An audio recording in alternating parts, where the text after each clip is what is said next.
My first guest is Monte Miller. He is the public relations and advocacy specialist for Wisper Internet, without the H, right? Correct. Wisper. Welcome, Monte Miller. Good morning. Good morning. Pleasure to be here. I love Franklin County. It's good to be back.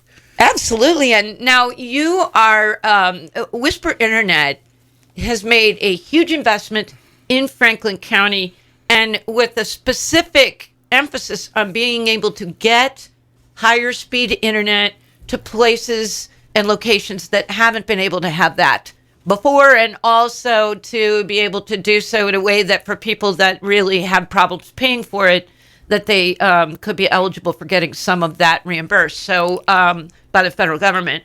And Monty, without further ado, tell me about what is going on in Franklin County specifically. Well, Wisper Internet, we provide, it's fixed wireless internet. So internet is basically broadcast from one of our towers to your home. There's a little receiver we put on your house, and we can offer speeds up to 100, some places up to 400 megs. Obviously, we ask people, what do you use your internet for? Do you just use an iPad? Do you stream? Do you have kids gaming? So, we have different packages to fit your needs. Wisper, we won $220 million from the federal government through the Connect America Fund. Obviously, rural broadband is a major point all over the country, and especially here in Franklin County. There's not a flat road or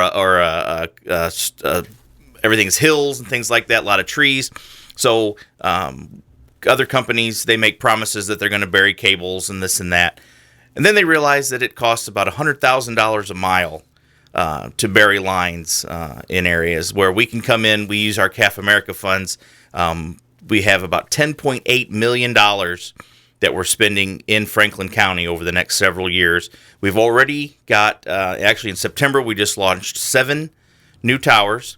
And these, the St. Clair, Sullivan, Nyer, Robertsville, Union, obviously, and we purchased YHTI in 2019.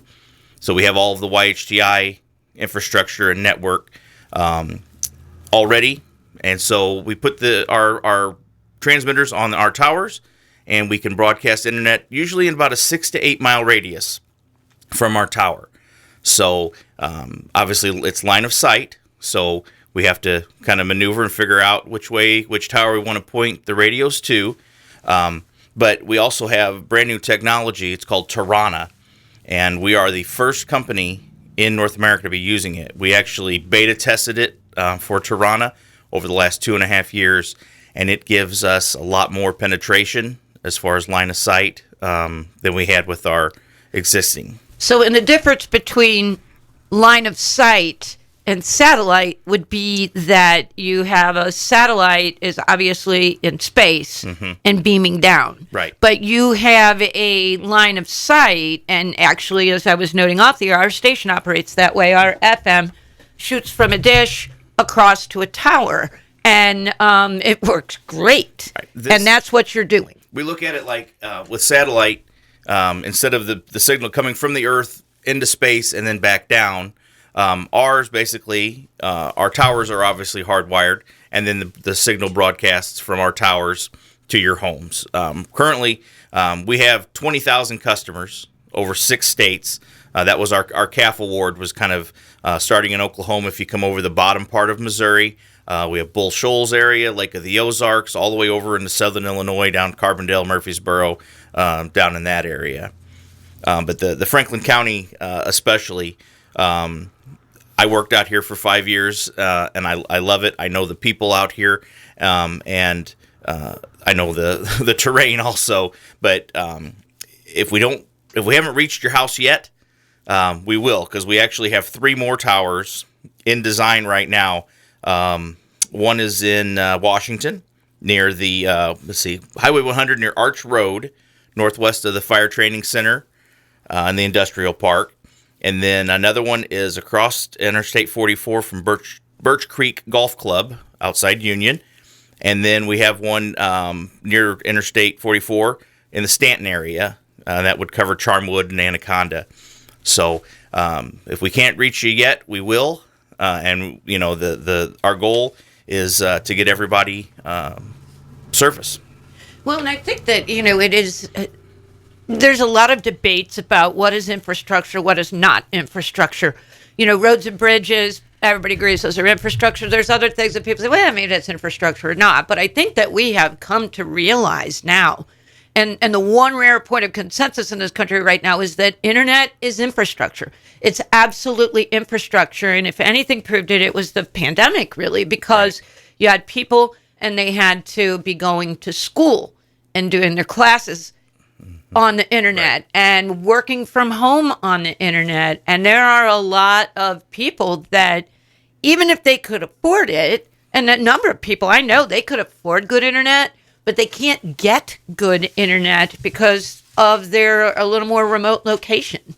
And I'm wondering, what kind of luck have you had with folks like that have been in a situation?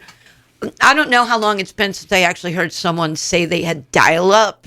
I don't even know if that still exists. It's still out there. There are some places that still have it, but this is not dial. This is leap years ahead. Oh yeah. This is the way of the future. Matter of fact, we were just talking off the air that just yesterday in Jefferson City, the Rural Broadband Committee heard testimony from experts from Mizzou, and they are saying that wireless internet is the future as far as getting connectivity. It's a big word we use to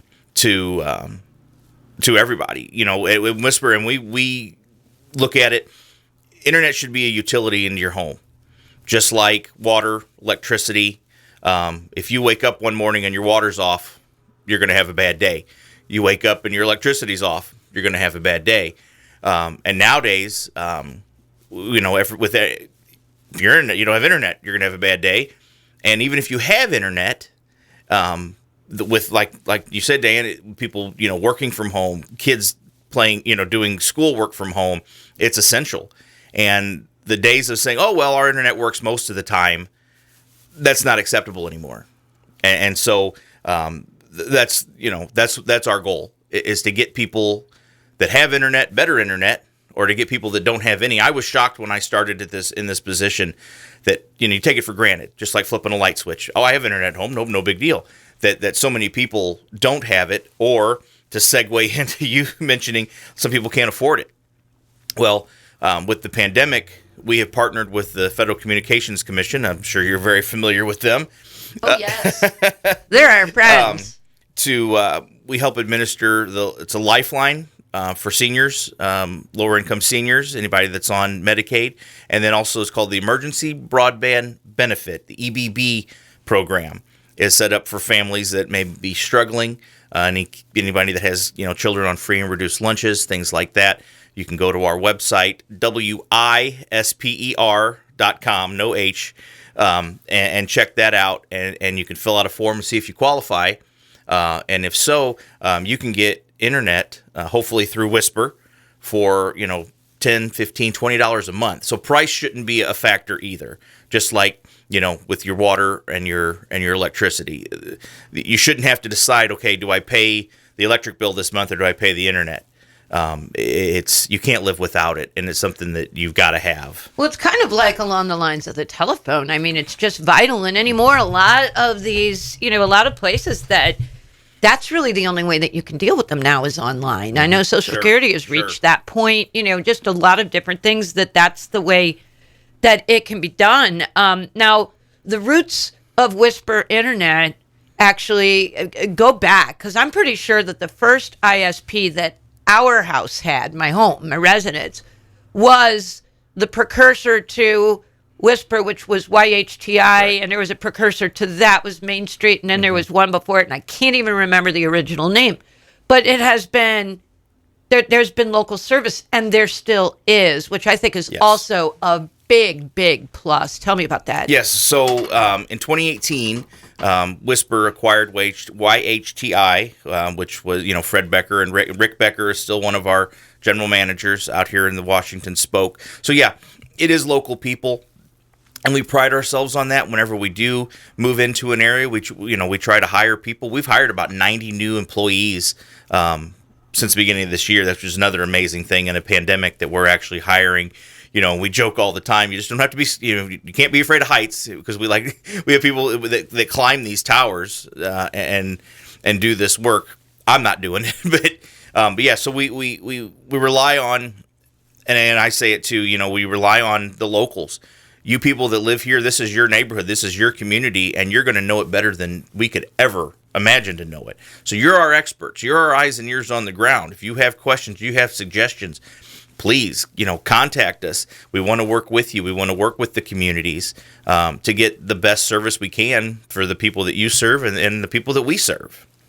Yeah, and I think it's really, a lot of people, that the need for the internet now is just undoubtable, and you're able to really then, you're going to a lot of areas where there's just no way that they're going to bury the wires. They can't. I mean, if you've got really high population density, then they'll bury their fiber because they got high population density, but a lot of areas here aren't, and, you can't recoup $100,000 a mile for, 20 properties. That's absolutely correct. And a lot of companies, again, I say a lot of companies make promises, but Wisper's making progress. We can show you on a map, here's where our towers are. This one may not reach your house, but we've got more coming. Through this CAF, it's really opened up the possibilities for us to expand. And also, there's obviously the state legislature, the Build Back Better. There's a lot of money for rural broadband. The politicians have finally seen it as a need, and so a lot of people are campaigning on it, and they're really pushing for it. And we're several years ahead of other companies because we've been doing this. We've been in business since 2003, so our infrastructure, we know how to do it. Whereas as a startup company may not, or some of the bigger guys, they think they can do it, but we've proven that we can.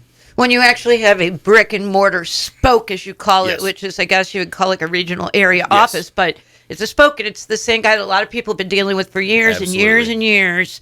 And how can people find out more, Monte? Well, I encourage everyone to go to our website. It's Wisper. There's no H. WISPERISP.com.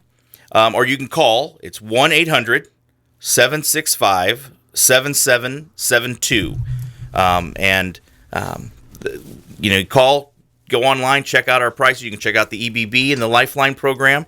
Any questions, we'd love to answer them. We love our customers we have, and we're a small town company, and that's the thing too. We understand the small town roots, and so we're happy to be in Franklin County. We love it out here, and look forward to hearing from you. All right. Thank you so much. Monte Miller, he's Public Relations and Advocacy Specialist for Wisper Internet without the H. Thanks so much.